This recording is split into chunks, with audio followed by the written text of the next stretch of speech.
na ye bo wonka ye say obi de wo shop ne nam. Wow. Obi de wadwuma ne nam ba bia opese wadwuma ne egu nti oba be ka kire wo nso so de no akoku as ananse no ono o give information man no koku no.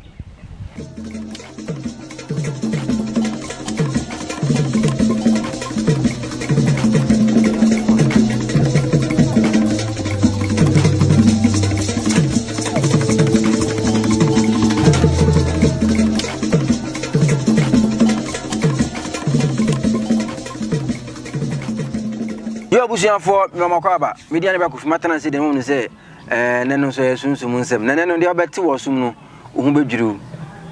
trebia na wo hye wo den wabete ko ohu ne ekoso ne papa de e ba bekum o se aboa bia ne science ben na papa e be kire ni on subscribe ya bo mo da ba subscribe na wa like no ja comment no share video de ma onua se betumi aboa na yina no yetumi ate sunsun ne ma se sene be ya ye nama etuma sonso ye ho na ye hu sene be ya e be wo ebra mama mo kai you made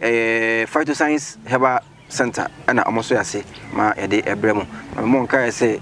obi a wo bia wo diabetes stroke ya le cancer ya le bia ye nkwankwan ya le watuti enko o last stop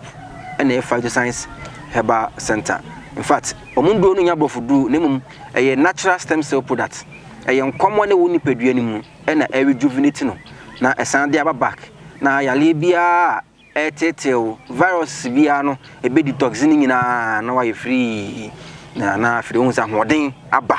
na fe de bibusa se o doctor ko bibusa na wado be na wano wa chance we de woni muntia be senfa won kona wan kasa ko hia mo from 0246709511 0246709511 from na eno eninkumu na oyale no eto ebeba wiye yentwe ho yemra eba ebeto aso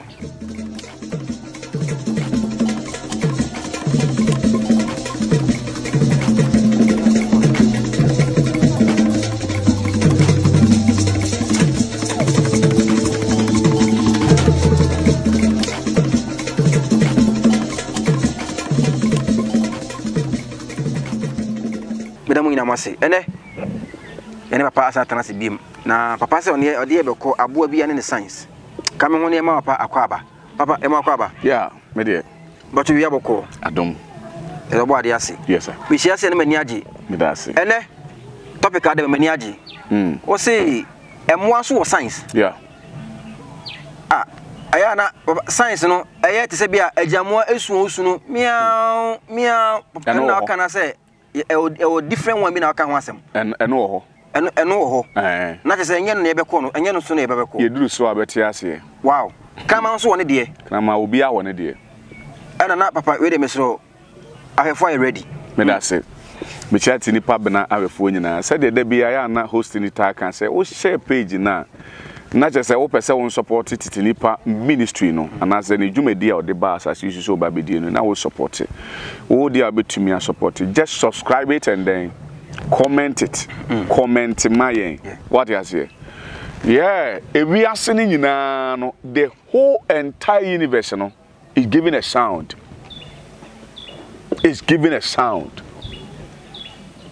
na yanya emini we die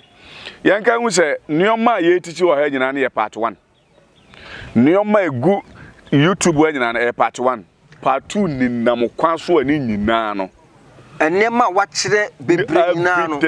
part 1 part 1 ye kwa kozi z enana hey ye ko each of everything akozi z ho na ye betumi esu ade e be kakra no omo mbeti titi nipa no wo wa wani be bie wow when you be if you see something coming you know yen come more science anymore yen fan start aboa your friend say opetu my friend say bro for mumpo is it whole you say vulture okay saka sana udia about dia gwa well. But I must say, na mwanu omo ina me. What was that school in Kahwe? School and Kahwe da. akwa wawie you wawie wako university a graduate net ono me man ko bi bobi mi ni ewe papa na kan na ya da say ya ba start your petio so wa say na metie nkrofo bi oh chale ya won nkrofo bi from say spiritual illiterate that's a sunsumu no omu nim Debi they are zero. Sometimes they are now omo ko titi enwom be free baby na mo but let me tell all of us. And maybe na me tell say yes who petu a spiritual people sleep omo say eyo who told you that? Someone na petu omo one omo ni kese no. Iti shadio director de someone be beto to yechi amomohu obeye cover ni bi amomohu aboa petuo no ye wo mu ahodo bebre ye wo petutuntum ye wo petu a oye enson ene ye wo petu a oye fita ni nyina no ye kasa o mu nyina ye apetuo wow shadio onipa bia no se o fie anajo beye se memfa ne se from 6 a de kwa mu no na se wo se opetu abesra wa eye adwuma mu ebie o fie yeah be from 6 p.m. ekono na se saabo ni bi eba ofie a me dem ho ye example petu besra me na ye one of the spirits obesra me na nche bia no ni omapa na ode bre me wow petu a friend petu abo na friend your friend petu no ndi sa abo no onyamba besi wanimu a time no odi besi wo no e wo sa wo hwe time no usia okrama na adwo a enye krama ne nkwa na esa wo hwe no usia kankabi anadwo a enye kankabi ni nkwa na esa wo hwe no na emum no hwe kankabi no na hwe bere a wudi sia no wow because ye wo embiri bi wo ho memfa no say obi a ye wo no on the 8th obi a ye wo no on the 8th on the 17th and on the 26th bia no sankrofo no hwe say ebia memfa no say abo 8 o'clock abo 8 na aboa no wasia ne 8 usi aboa no 8 o'clock aboa no eto nwum bi a kire wo sa 8 o'clock ni ma usi ado no ejina ho ma enyi nkyere wow ejina ho ma onyi nkyere enti obi a ne age on the 8 ka ho ne age 17 eka ho 26 eka ho and na February 19th eka ho bia no sankrofo no ye from said the Satan period ye wo ebribia sambri ni duru ho a ye ka obi a wache wasase we so pa ye Satan de mo friend Satan no wono no wache wasase we so even o Bible nku akurampo ye say ebra de bo sase no na oho dada enti obi a ye wo no the Satan period bia no eye obi a ne nkwa na ode ba asase so no ebe ware onipa nipadua a enkasa waka no atum no wo hwe nipadua na wo ho na utumi sia na onkasa eba na o ni nipadua no sede ete no na e ka asema kire wo obi a naso obi a naso sei no esoso bia no wo obi a naso esoso bia onipa no wo ye onipa wasia no ebi ana o yare wo danger bi da wanim na bia eyowu asem wo hie nipa na soso pe na so na eto nwuma kire wo onkasa ye ba na so no eto nwuma kire wo obi a na so ye tetere na so so bia no obenyina che papa we dey no dey wow na tse ebia na me ko be na danger anasa o how bia na bibi da manim menye hye sa nipa ne pe automatically edubetwa wade wo ho obi a okita very big here no na so no go se jirejira o tenten no sankrofo no nyini che papa that is their sound me pa jo yawe ade o eti say yehunu anoma no anajowa ansa anoma na ehunu no every time unya hia ne pe or the included neighbor. But anoma we see an ajo, and 9 o'clock, 9. I said 9. We see an 9 o'clock at you, which is a boy, a friend of Quaquanibi. We see a Quaqualubi an ajo 9. Or a bakwa a you, or your mienua a yisra. 9 o'clock. No. Papa, oka se ushia se ebia na me number bi na ebia that time no ebia no osi baabi ana se me hu se bi osikwam ana ogina baabi ana se sa time no mani nya bo no so kura na eye san me ba be kirew me ya wo fufuo na ma no ho nkwa enno mo ho nkwa ntem sa wow ushia no ofri ange obi na eba ba bi ofri ba no osomafo osoma no ofri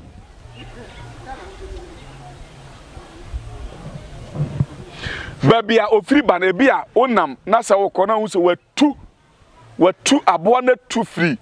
wonim tenten so no abetwam wo wuti so asembe na waka kire wo ebo wa wo so watu nam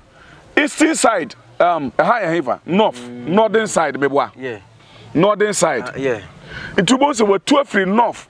na oya ba bedu ho no na wakwaye de afa baabi eno so asembe na waka kire wo Emwa, omo transport of the messages. Omo transport. Ya kase bibi transport asa oti ase. Omo transport, omo kutansem, eno omo denam. No omo kansem ne trate asefo, wasase we so. Na aya na sometimes tronical asem bi say we say lack of knowledge nimdia me mind nti no. Wow. Ya na no no. Omo abo bi a oba besu anadwo an yakase owu oba fie ha. Oteye owabo bi a osu oba besu anadwo a enya abo no na di owu oba o obebo nkaye wo fie ho se mu hye yie na owu abemo. Wow. Yan sha no ma bi a wote se apatupre o se apatupre watu free apuoye ebese kwa atoya okita the message of glory ebia na that time no wani ato wonsam wa asem bi ho na no ma no bo nsu watu afiri apuoye ha no abese akọ atoye obeso o kire se wo de wonsam no wawie nti kan akoma to yem. Wow. Ana yan hwa ade bi ye kwabo a ye frɛ ne kwakwa de bi so obi onim kwakwa de bi bia no unim ni kasa ya no o ka kire nse me ka na asem why because who kingdom ni mu bia de make wuti ase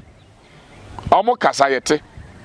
ndi se wutie me wafidie so a de make atro ne se kwakwa le bi na me ka ne ho asem no mesrew ko ne ka kire ne ma me setiti nipa se o ka na asem ha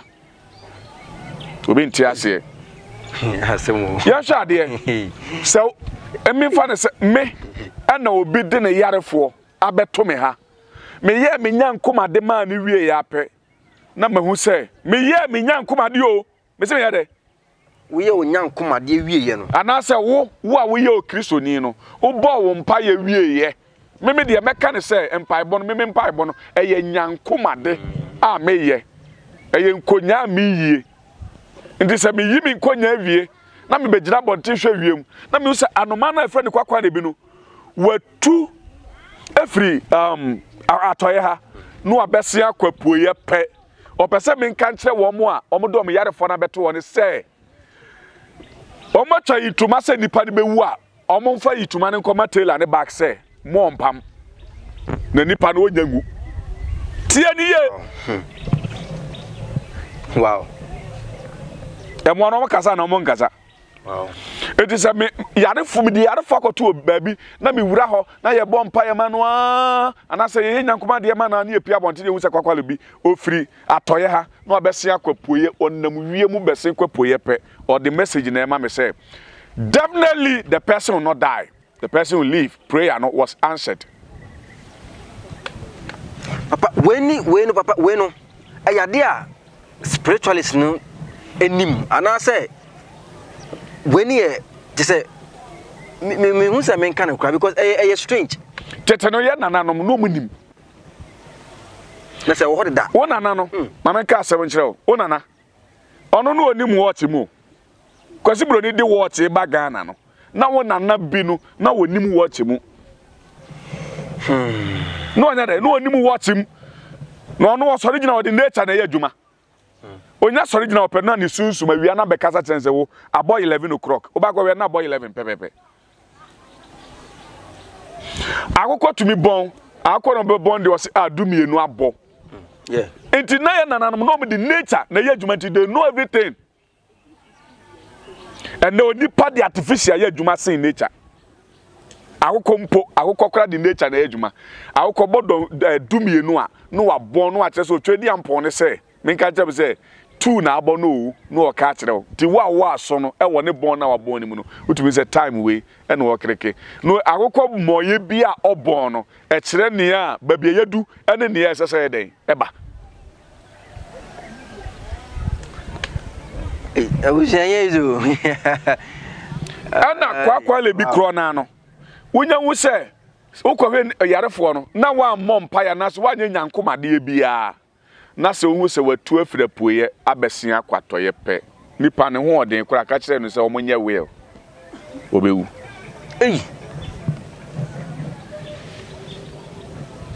wodo yarefo koto baabi me ka ne biem na hu se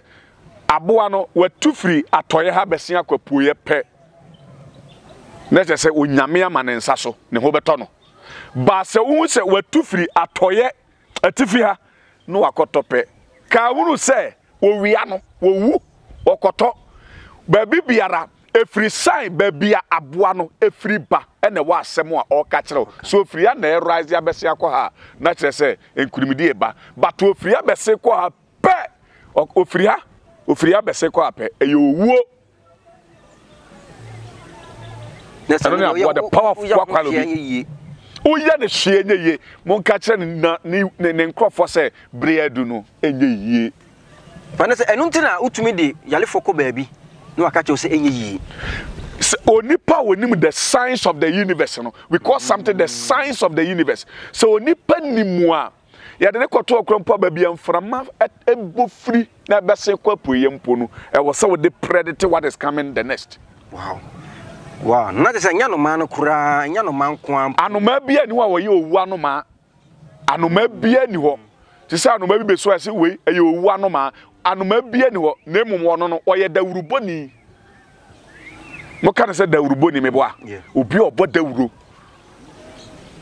wow obebo dawuro be ma information ti se wo ya wo akua wo ya wo akua beto asase so awodi akua na obie wakobie wo shop na wohunu kwakua na sententan ho a na wo de na masofo se wo kobireki wakasa wo yira ya che o kobireki komisa sofo so obireki di awi ana o mireki nwie yo ye mireki na onim de esese wo ye wo kwada na wo na sententan a mo wo free the family of Anansi. Free the family of Anansi, dear friend, Kweku Anansi. Wow. It is a ufro neba. I was so who say, Wabua, Anansi, or can Anansi, Anansi, no. Papa Menam, Abonai, Makushia. Mamma can answer the NC. Okay. Never question you. Okay. Anansi, the Tunya was say, why ye Anansi didn't I now? Yeah, Bawunka, yes, say, I the fear honor. Wakofa nipa bia betra ho asa nipa no wakofa betra no oye evil ana se obo nka se ba bia adwuma hu Anansi tinta bebre awo wo shop nanim no na ye bo nka ye se obi de wo shop ne nam wow obi de wadwuma ne nam ba bia opese wadwuma ne egu nti oba be ka kire wo nso sori anu akoku as Anansi no ono o give information man no koku no asia what do you say? Who could say? I say, on say, Ebiana, baby, or once I intend to know until at least also to me clear on my me two challenge for Fidiaso. At the Amo Bibia say, who Anansi in Tintana, and man found Sanka, that make our radio to me say, come on. Man found Sanya Day, Anka, Nemuno, Ginetre, Nakase, Papa Mara, Bonenko. Papa Mara, Bonenko, sa 5 times. Magacho say ukwada from number I say 5. And it's a woka sa 5 times Jai, Jinaho, Ueni. Ubo sentin tane be man ho so free. kiosk nim anasa store nim entinta nankasa beko without with the one sabe because information obema wono wanya de abrao hey where the maybe animal speaks where the maybe wow animals speaks. So if you don't know,